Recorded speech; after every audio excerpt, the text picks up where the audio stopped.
We have a great panel coming up for you next. It is called Building a Luxury Guest Experience. It is being moderated by Alex Susskind, who is a professor at Cornell University.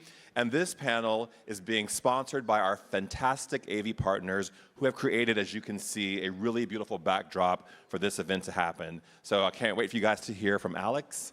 Come on up, Alex. Are you guys back there?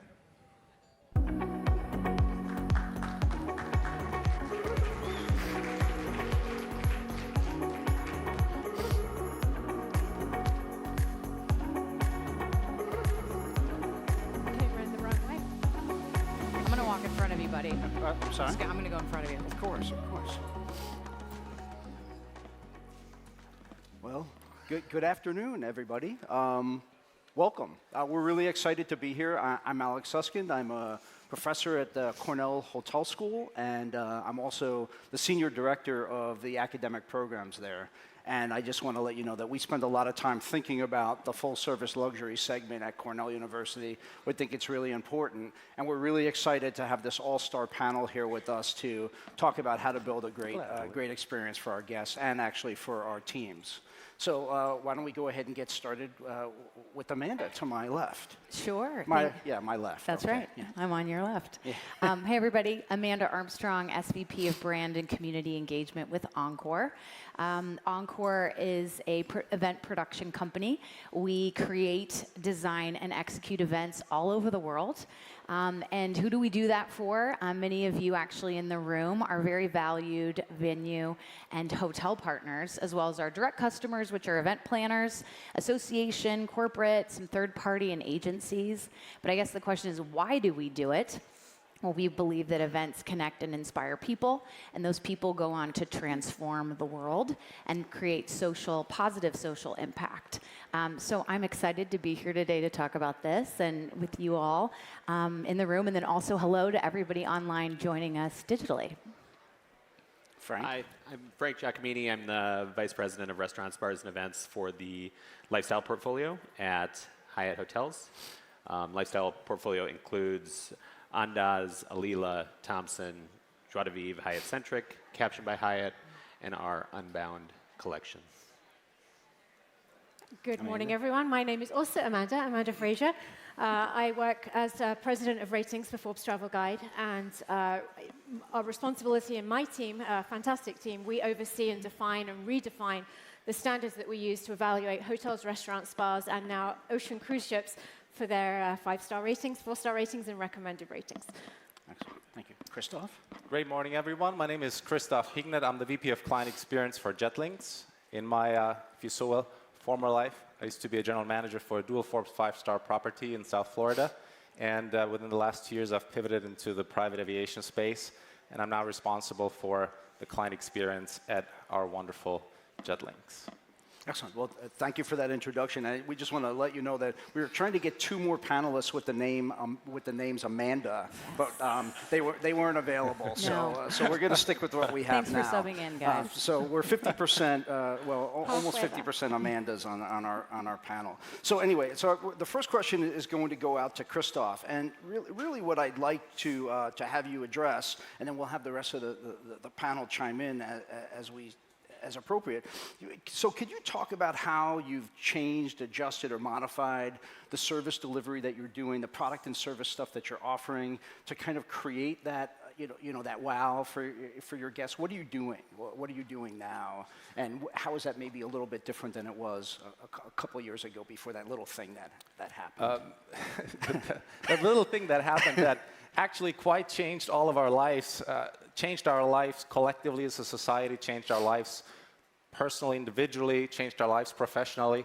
And I think it's important to recognize that a lot of us still to this very day may have not been able to really catch a break because a lot of you are leaders in this room, a lot of you are with organizations who haven't stopped since and continue to go on. So that little thing actually was quite a big thing. And for us in private aviation, as soon as the pandemic kind of started to, if you so will, subside, there was an unprecedented demand that we faced.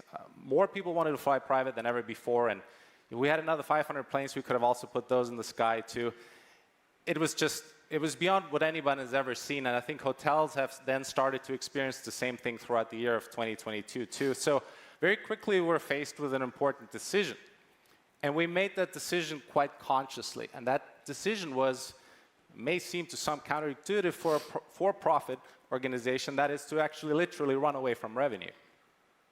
We decided purposefully to forgo revenue and stop our sales in order to protect the integrity of our brand, the integrity of our product, and also the integrity of our service.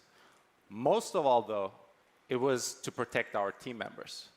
They've just gone through a pandemic. Now they're coming out, being thrust into an unprecedented demand in the private aviation space, and they're being expected to consistently perform above average to exceed expectations. It takes a toll. It takes a toll physically, it takes a toll mentally, and I think as any business operator, you have to really take a moment and look at things holistically.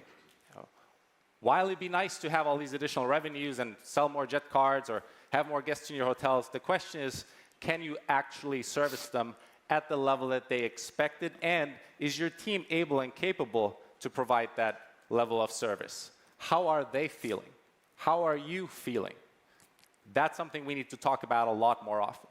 There's a lot of lessons that we've learned as a part of the pandemic, and I always like to refer to Charles Darwin and his evolution theory, which at the end of the day says that it's not the fittest or the most intelligent species that survives, rather the most adaptable. And adapting is what successful businesses have done throughout the pandemic and also in the aftermath. Adapting is what we had to do at Jetlinx, and we continue to do because we want to evolve. We evolve with our clients, and our clients, I'm not just referring to aircraft owners and members, or in your terminology, guests, but also clients, our own team members. Both of these aspects play a crucial role because one, at the end of the day, takes care of the other. So we were looking at all our systems and softwares, and we quickly realized, surprise, we have way too many of them. So how can we consolidate them? How can we come up with something that makes a lot more sense and speaks to the three most important things: people, products, and processes? And so we actually took a branch from our IT department and created a business solution team. That business solution team has been tasked and is currently in the process of creating a system software that will eventually render a lot of the current systems and softwares that we're using obsolete. It's a system that will ensure us to provide an exceptional experience, even better than what it is today for our clients. It will also ensure that the people that are actually working on the system right now, our very own team members, are designing that for each other. And so the input that we have from our team members that are part of this process is invaluable and crucial. And it will help us to ensure that we take our Jetlinx, engage and elevate evolution to the next level, always with the one most important thing in mind: our clients. Remember, internal, external. We also looked at our system of how we are tracking glitches, challenges. Things happen, things go wrong. It happens all the time. But are we really harnessing information accurately? A lot of our systems have proven to be quite cumbersome. Team members said it was difficult for them to use them. So now we've simplified processes. We've made it very easy to use. We've made very easy to track those challenges and then also follow up on it to ensure that we're not just harnessing data, but we're using that data and doing something purposeful with it at the end of the day.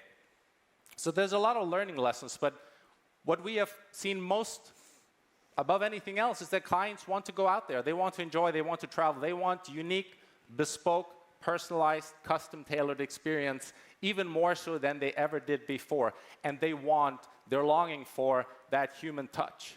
Technology is important, but technology is a framework. No more and no less. Our clients, for example, want technology in a form from, if you're on planes, you want Wi-Fi, you want a strong Wi-Fi and a very reliable, dependable experience. You want outlets. You want things that, as we've heard earlier too, that you can use your gadgets and plug them in and then use them the way you want to use it. We're not here to tell them what to do and how to do it. We're here to basically listen and learn from them and ensure that their environment is conducive to what they're ultimately wanting to do.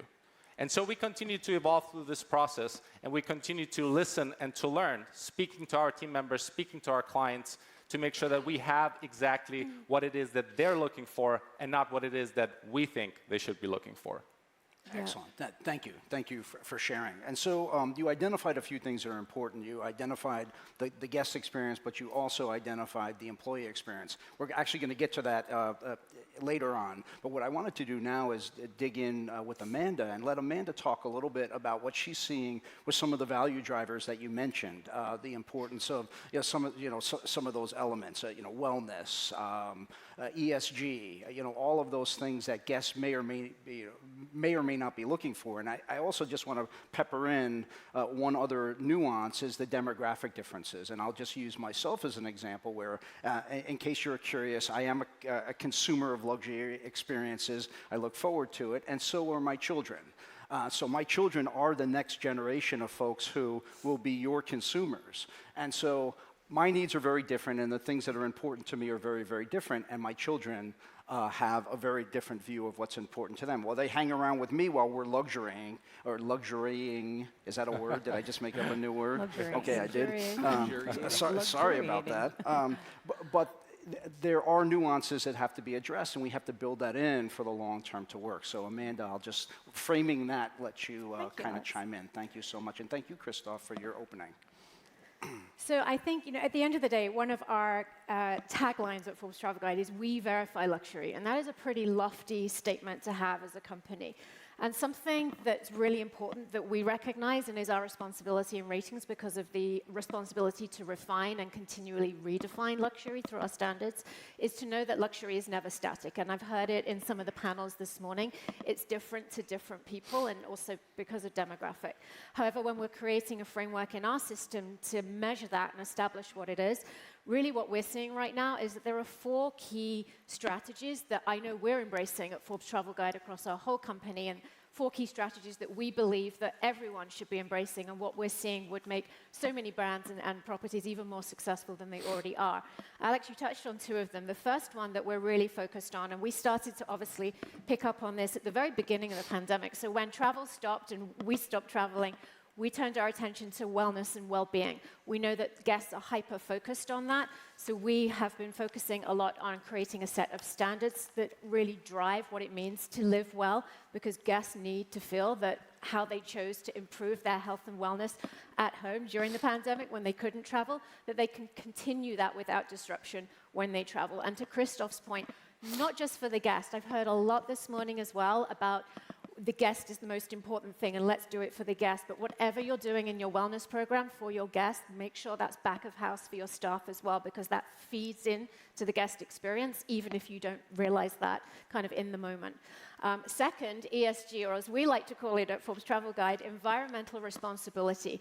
And we've worked on these standards for a very long time. In fact, we had a set of our own sustainability standards packaged and ready to go, and then the pandemic came along and disrupted all our plans. It wasn't appropriate to start saying, okay, no more single-use plastics, when that's what we all had to do with our hand lotion and so on and so forth. So our commitment to environmental responsibility is something that we feel very strongly about. But the big conversation in our world is, how do you marry environmental responsibility and luxury? Because it's very often thought that the two can't go hand in hand. So we're working on something, and we have a set of official standards now. It's part of the star rating system. But we're also working on a system where we will be delivering a solution to that in Q1, where we will be able to help guide and provide a roadmap to properties that are luxury, that do play in the luxury space, and be responsible, but in a way that doesn't disrupt the guest experience. So we're not out there as claiming that we're the experts in environmental responsibility, but we are the experts in luxury, and we have a solution to how that can be married without guest disruption, and certainly without disruption to the staff. And then the third one, if I may, is community. The sense of community is a new luxury strategy that we should all be embracing. So it really ties into my fourth point as well, which is guest experience, and we're also hyper-focused on guest experience. But we continue to hear it's about the guest experience so much, and nobody's really ever defined what it is. We've defined it in our new 2023 set of standards as a new measurement point for hotels, restaurants, bars, and as I said, cruise ships.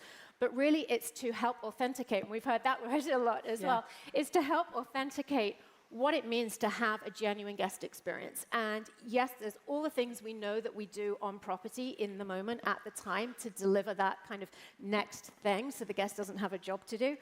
However, it's also what you do to bring your community together, your community of your staff, your guests, your want-to-be guests, what happens before they get to your hotel, what happens after, and how do you promote your brand on your social experience as well. So community is really very, very broad and quite complex and multi-diverse. But those 4 key factors are our strategies that we're focused on, driving our business towards even more, and something that we believe everyone should be too. That's great. Well, good. So while we're on the subject, could we weigh in on other things? So thank you for setting the broad framework there, and maybe we can hear from Amanda, and then Frank, you can chime in as well on the same line of discussion. For sure. So Amanda and I were chatting before, and I think the big thing that your 4 initiatives, I think, are really in line with what we're seeing with the attendee experience. So how does that evolve with your guests? If they're a leisure guest, that's great,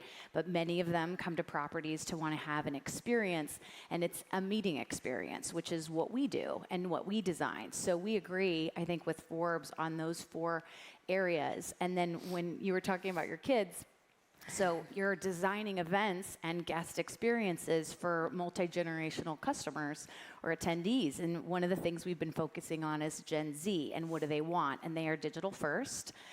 So even if they're at this event right now, they want to be participating online, perhaps in the room or in the foyer. They might not want to be in this space. So digital first is really important, I think, for people to be thinking about. Experiences their lifestyle. They coined work from Rome, not work from home. They're the digital nomads. They want to take advantage of life and seize the moment and think about their IRA or their 401k later, and they're going to go where the adventure leads. How does that translate here? I think it's really important for designing authentic experiences with the hotel, with the destination, and also with your meeting. It has to become a not-to-miss event because they're making choices about whether they want to be there or whether they want to work for wherever. And so you have to really earn their attendance, and that's been a trend that we're seeing, and earn their attention if they're joining digitally because they're multitasking right now, and we know it. And then the last thing is individualism. So that goes along with the customization and personalization that I think luxury has always done really well. That is constant also with this generation, and being authentic. The last thing that we've noticed is it's an online community for them. They're finding cohorts and meetup groups, and the experience is beyond the present. It's into the future, and taking the experience and still connecting with those people that they met online or in person into the future in an online community. And that should be harvested and tapped and marketed to and sold to and gathered. So those online communities are really important for them. Right. So I want to jump in before we let Frank weigh in and just emphasize one thing that Amanda brought up, which is the individualization part of the element. And I think that's increasingly important for the younger generation because they get exposed to all of that through everything they do. And I'll just use Starbucks as an example. I'm not going to put Starbucks on the luxury platform, but everything at Starbucks is customizable and individual, right? When you go in there, and if we all went to Starbucks, there would be basically 100 different drinks that would be made as a result of that. And so that's what our younger generation is used to and they're accustomed to. It's the same thing that they get in almost every setting that they're in. So that puts a burden, maybe burden isn't the right word, but it puts the responsibility on us to continue to build individualization and customization into the service experiences, and that means different things to different people, as you highlighted. It's an expectation that you're building that in, That's and right. I think as a meeting attendee in a luxury environment or not, that becomes increasingly harder to deliver, to create that experience for each person. But technology is absolutely essential. And so the platforms that you're using at this conference, that is ours, allowing you to connect and create communities through the chat, that is absolute table stakes. If you're not doing that and putting the technology in their hand, not just up on the screen, that's a real miss. That's right. And just to jump back to Starbucks for 1 second, they have 5 different types of milk that they offer you. Oat milk, almond milk, regular milk, skim milk. They might even have goat milk, right? And so that's just something that's new, and that's something that's spilling into everything that we're doing. And so it's good that we're bringing that up. And so Frank, if you could, maybe speak to what you're doing at Hyatt, and so, some of the things that are bubbling up to the top, that would be great to round this out. Yeah, I'll start with just a quick story. We were with our owners' council at one of our new hotels a couple of weeks ago, and the question that was asked from one of our huge franchise partners was, how are you preparing for some of the economic uncertainty in the coming year? And our CEO's response was, I don't care. We just completely rebuilt our company to be entirely agile, to be dynamic, to respond quickly to changing business conditions, and now we're ready for whatever happens. If it gets better, it gets better, and we're ready for that. If it gets worse, it gets worse, and we're ready for that. And I think that really holds true with the way that we've reactivated our restaurants and bars. The days of us applying very specific standards to things is really over for us. We've created guidelines, and we've created kind of guardrails that achieve a consistent level of quality across the different levels of service that we provide, and we offer a lot of dynamic thought within those. And we believe that the personalization and customization is very, very important.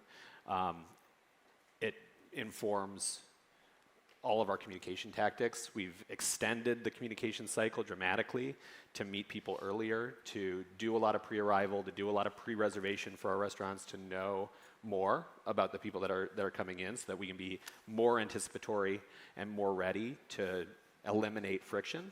Our kind of quest to eliminate friction in most ways applies to how we have integrated new technology, not to replace people, but to bring people closer and to engage quicker on a level of knowledge that gets people comfortable faster.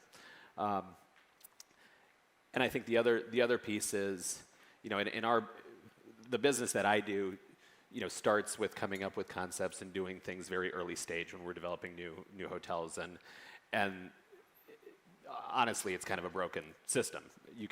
I can come up with something very early, and then we hire a team to open a hotel, and everyone has new ideas. And so we believe in that, and we support that, and we encourage it. So again, we've changed the way that we do things, all kind of soup to nuts. And now we're looking at building the framework for people to come in, so that our leaders and their diverse backgrounds are represented in the concepts that we do, and that they're authentic to the people that are in the room, and that we communicate something that's real and collects lots of different sort of perspectives. Good. Well, we have a question from the audience, and this is a really good one to maybe pose to all of you, and we'll see what we can do quickly.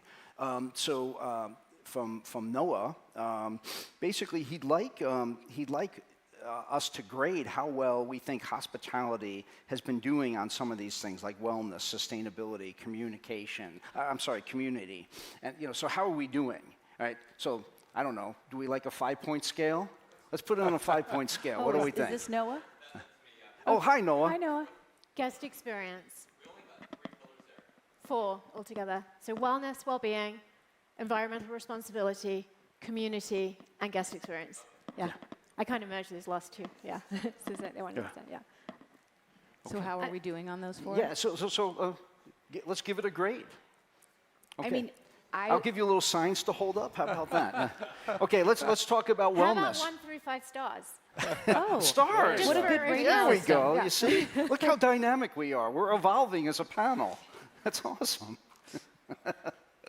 So Which one let's give it a first? rating. Let's start with wellness. I can go first because Sure. I see do the wellness. data that comes in, so I know, obviously have the privilege of knowing exactly how it's going.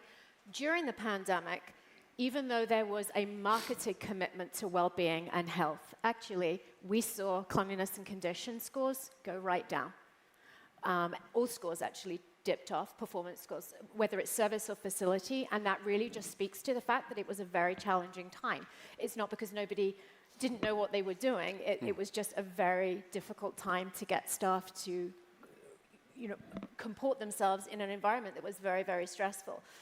So those things went right down. We are starting to see, thank goodness, everything tipping back up. So when it comes to commitments to well-being and cleanliness and condition, that is definitely now kind of almost back where it was in pre-pandemic levels. No, I'll weigh in. I think we're doing okay on wellness as an industry. I think we have a ways to go. I think what the pandemic showed us is that people have, when we come out of the pandemic, you now have a choice. Like, do I take that trip? Do I not take that trip? Do I attend that meeting? Do I not?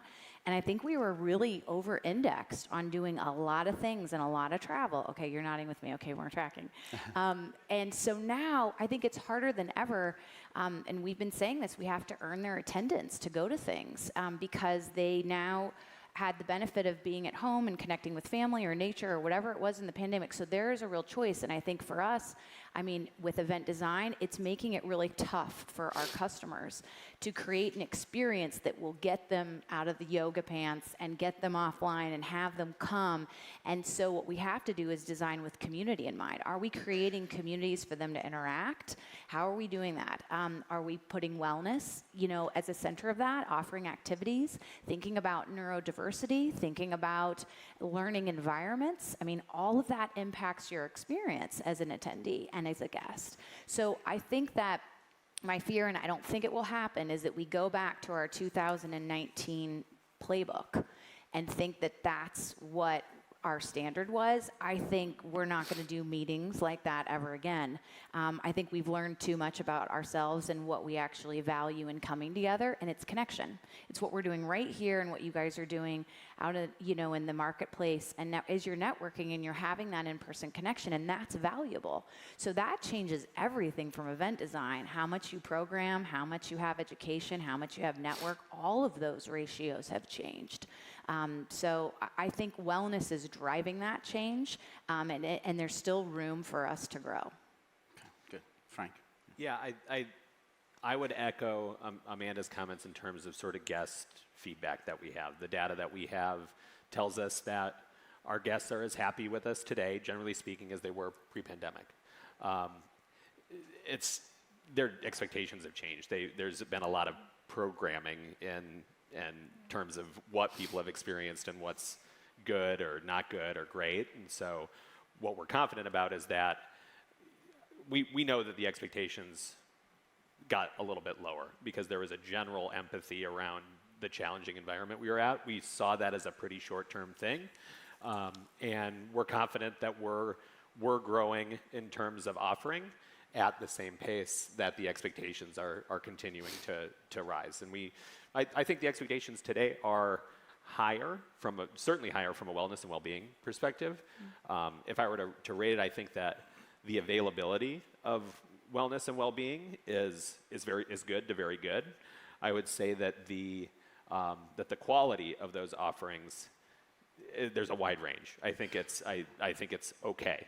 I think there's a little bit of box checking going on at probably not at the highest level of luxury, but maybe there's a broad kind of band. But I think that the real opportunity is maybe not just more, but more focused and more immersive and more kind of outcome based. I think that's what we're hearing from our guests is that it's not about just going to a class because it gives you general well-being or general wellness, but that the programming is actually offered with a specific outcome in mind within that well-being spectrum, whether it's fitness, whether it's mental wellness, whether it's energy wellness. That's sort of where we see things. Excellent. And then Christof. Yeah. I would even take this further and from the guest space, again, back to the team member space, because that's also the questions that we're getting nowadays. 20 years ago, nobody would have asked you as a company, beyond, okay, what's my day-to-day going to look like and how much do I get paid? Now the question is, what are you doing for my mental well-being? What are you doing for my personal well-being?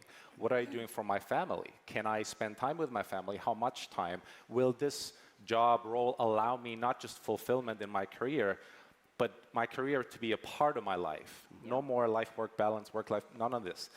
Work is a part of life. one aspect of many others. And so I think companies need to be prepared to answer that, and not just, to Frank's point, check off a box and say, oh, we have a mental wellness day once a year, which is wonderful. I'm glad it exists. But my question is, what are you doing for the mental health and well-being of your employees for the other 364 days of the year? Yeah. That's the real question. And when we looked earlier, and Trent said it too, there's a mass exodus, or people are not returning to this industry, hospitality. The question is, why are they not doing it? And are we simply looking to now fill that void so we can go back, charge these great rates, and just carry on with life? Or actually, have we started to really pay attention, to listen, and to hear what people are looking for and what they really want out of their lives, and then start providing that for them, so all of us, in turn, can benefit from it? That's excellent. So both Amandas want to chime in. I want to chime in on that. So we were talking last night and reminiscing about certainly our days in hotel operations, and it's so true. If your staff aren't well, your guests aren't going to be well. And I remember when I used to be a front desk receptionist, there was a big sign above the door before you walked out that said, "Smile, you're going on stage." And I always used to think, well, you've just given me a horrible lunch that I didn't like. I'm still hungry. I don't have access to fresh water, and my uniform's really itchy, and my heels are too high to stand for 8 hours. So how am I supposed to feel well and kind of like smile and go out there? So, I mean, this was a long time ago, but at the same time, it just illustrates the point that Christof is making. Yeah, Excellent. And now, I want to weigh in too. I agree 100%. Team member well-being is a big focus for us at Encore, and we actually were just awarded a Great Places to Work certification. And not to pat ourselves on the back, we actually were a bit surprised because of how much the volume of meetings have come back, but it gave us access to data to be like, what do employees want? What do team members want? And we heard from earlier, I think it was Bill, that said about belonging. They want a sense of belonging. They want career pathing. They want to know that they are being taken care of, with equity, and they also, want that work-life integration and flexibility. So that access to the data, I think, is knowing what team members want or employees want for our industry is critical to get them back into the workforce, because without qualified, skilled technicians like the ones back there, we can't do this. Without folks in housekeeping or at the restaurants, we can't deliver a luxury experience. So our dependency, it's critical to have a work environment that is equitable, and it's important for all of us. It's vital for the industry because we can't get there without team members and employees that feel like this is their industry and this is where they want to stay. Okay, and so that's a perfect transition. We can't go through and rate them all. We won't have enough time. But it's a perfect transition into the next part that we really want to get to, is the employee engagement piece of the puzzle. And we'll start with Frank and what you're doing in Hyatt with your brands. And we do have a question from the audience, which you might be able to work in as well. That basically, is there a limit to guest personalization and customization, right? In other words, given that they're 24 hours in every day, is there a limit in all this stuff, so that you can do it well? Is the question. That comes from David Harrison in the audience. So Frank, we'll just leave it to you, and then we'll try to wrap this up. Great. Yeah. I mean, the colleague recruitment, retention, performance issue is a very real one, and so we've attacked it with everything. Knowing that no one strategy is going to sort of fix things or bring people back. The observation that we have that in terms of where we lost people to, we lost, whether it's cooks, servers, dish machine operators, bartenders, we lost them to some other part of the gig economy. That's kind of that's some of the best information that we have. And most of that was because of money. That whether it was Amazon warehousing, Uber, Lyft, these are the places that we knew that people were leaving, and what we became very confident about is that those are fine places to make money, but are those places going to help you become a better person, or are they going to change your life in a meaningful way? And so all the different things we did around, we sped up recruiting, we have researched every different and implemented every different type of kind of flexible work plan, 4-day work weeks, at-home days, changing our schedules around housekeeping so that people can essentially come in and housekeep when they're available to, as opposed to you start at this time and you leave at this time. We've gone to piloting daily pay for tipped employees, where they take home all of their pay on a daily basis as opposed to waiting for a paycheck, so that it mimics the way that they're compensated from some of the other gig economy sort of platforms. And so all of that is sort of the first part. And then the second part was really around committing to some philosophies that apply equally to our colleagues and to our guests. And so the three things that we talked about were invitation, acts of generosity, and activation. And so we don't want to market to our guests, we want to invite them to join us, and we need to have activations to invite them to. And so that's the two parts there. Our colleagues need the same thing. They need their schedule, and then they also need personal invitation from their leaders and from their mentors that they work with every day, so that every day feels like there is a value add in terms of what they're going to learn, what they're going to be able to do, the experiences that they're going to be able to create for guests. And on the activation side, it's how do we recognize? How are we recognizing our colleagues through different activations, be it excursions, be it celebrations for success, be it celebrations for seniority, and making sure that that's a big part of our work experience. And in terms of acts of generosity, it's what's expected as a luxury guest, is that you're going to be surprised with things that feel generous. You're paying a big price tag, so it's all kind of it's all kind of built in. But things that feel like extra or feel like that special, customized, personalized surprise are a big part of what we believe separates us in our restaurants and our bars. And again, the exact same thing goes for our colleagues. How are we surprising them with the ability to do something fun, to learn something new, to take something home, to share some of the branded swag that we create for our different restaurants, so that they feel not only like they're part of the team, but also like they're ambassadors for the brand that they're a part of when they're outside of work. And so we really are deeply committed to not talking about the colleague and the guest experience separately, but really talking about it's really one guest philosophy. Our internal guests that are our colleagues that work with us, and then our external guests who are the folks that we get to take care of. Excellent. Thank you. And so I'd love to hear from Christof, and then we can circle back to Amanda. Frank just said it in a really beautiful way, and there's really very little to add to it. I guess my only sentiment would be that let's all remember people work for people, not for companies. It always has been that way. It always will. And there were a time in our lives, and probably not just one, but many, when we went above and beyond, well beyond what we were supposed to be doing because we wanted to. And why did we want to? Because we believed in something, or we believed in someone. We were able to establish a relationship with a person.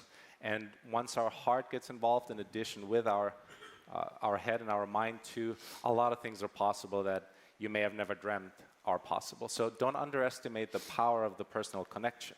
We learned that in the pandemic too. It's that human interaction that is so incredibly crucial.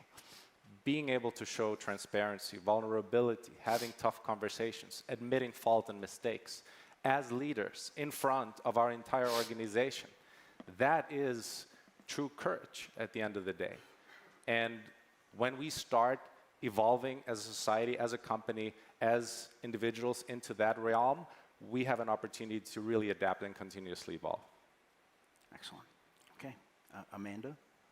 Oh, I think we're with Hyatt in this, and we've hired 5,000 plus new team members since January to get people back into the company, and I think our big focus is on training. It is a skilled technician that does everything that you see in this room and also online with our platforms, and many of them are new into the hospitality industry, which is exciting because they see the purpose that we see, and it was articulated. I mean, I think the hospitality industry is a a great place to stay. Our purpose is to serve others. And I don't think that there's anything more noble than that. The military shares that, to serve and protect. So I do think our purpose is really strong. I do think us figuring out work-life integration is really key. And so we are doing that with, we have a technician council that we just stood up. And so we are having our technicians get together and we are listening to them on how they want to design their community as far as what do they need, what's important to them, how do they want to be communicated with. So we're just doing different integrated groups. We also have business resource groups or employee resource groups because we're trying to create many communities so that they stay with us and that they have a home and they feel a sense of belonging, because I do think our mission is to inspire and to connect people online or in person or both. And I do think that's a really strong purpose that fits really in line with, I think, a lot of Hyatt values and a lot of hospitality values that we all share. But it is key to train and to listen and to be good, effective leaders to retain that top talent. Excellent. And so with the remaining time we have, which is basically a half a minute, I just want to sum this up. This is about creating meaningful connections, not only among your staff, but between your staff and your guests, and making sure that they have a great place to come to, that your guests have a great place to come to. Think about it from a personal perspective, right? It's great to come into work every day to a place where you know that you're respected, you're cared for, that people are looking out for you and you're looking out for other people. If it's an extension of that family, that's going to create that for your guests. And that's really what this is all about customizing. And I think all of our panelists today have done a really good job of explaining that and explaining what the building blocks of a luxury experience are. So I want to thank all of them for their insights and thank all of you for listening. Thank you.